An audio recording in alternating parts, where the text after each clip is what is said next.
உங்களுக்கும் எங்களுக்குமான வாக்கு வித்தியாசம் 17 லட்சம் தான். தமிழக வெற்றி கழகம் தனித்து நின்று பெற்ற வாக்குகளையும் திராவிட முன்னேற்ற கழகம் பல கட்சி கூட்டணிகள் உடன் பெற்ற வாக்குகளையும் ஒப்பிடுவது மிக மிக பொருத்தமாக இருக்காது. நீ கேட்ட ஒவ்வொரு கேள்வி என்ன செருப்பால் அடிச்ச மாதிரி இருக்குடா. முதலமைச்சருக்கு மிக மனதுக்கு நெருக்கமான இயக்குனர் அட்லி என்ன தேடுறாங்க எடுத்த படம் பூரா பாத்தீங்கன்னா பல சிறந்த திரைப்படங்கள்ல இருக்கிற காட்சிகளை எடுத்து போட்டு ஹிட் கொடுப்பார். சரி, நான் செவனே தானா போய்க்கிருந்தேன். சட்டமன்றத்திற்கும் அன்பு சகோதரர் இயக்குனர் அட்லி அவர்களுக்கும் என்ன சம்பந்தம்? எப்படி போட்டாலும் அடிக்கிறான்டா.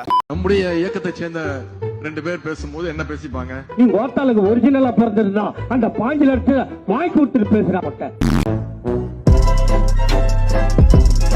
ராஜா ராஜாதி ராஜனிந்த ராஜா பூஜா தூங்காதே வேறு எங்கும் பூஜா நெற்றி இல்லை நாளை இல்லை.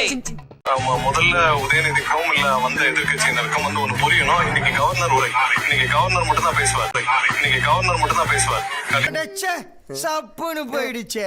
முதலமைச்சர் கோட் போட்டு இருந்தாரு, முதலமைச்சர் கட்டிருக்கிறாரு, வாட்ச் கட்டிட்டு இருந்தாரு, இன்னைக்கு முதலமைச்சர் செஸ் விளையாடினாரு, இன்னைக்கு கோட்டு போடல, பட்டு சட்டை வேஷ்டி விட்டு வந்தாரு அப்படின்னு சிரிப்பு வர மாதிரி ஜோக் அடிக்கிற. You are really a God gifted child. அதிசயங்கள் இப்போ இங்க நடந்துகிட்டு இருக்கு. மரபு மீறப்பட்டிருக்கு. திமுக ஆட்சியில எப்பவுமே தேசிய கீதம் மட்டும்தான் தமிழ்.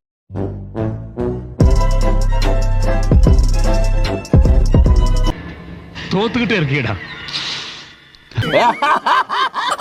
இந்த மாதிரி ஷார்ட்ஸ் பார்க்கலாம், மறக்காம சப்ஸ்கிரைப் பண்ணுங்க.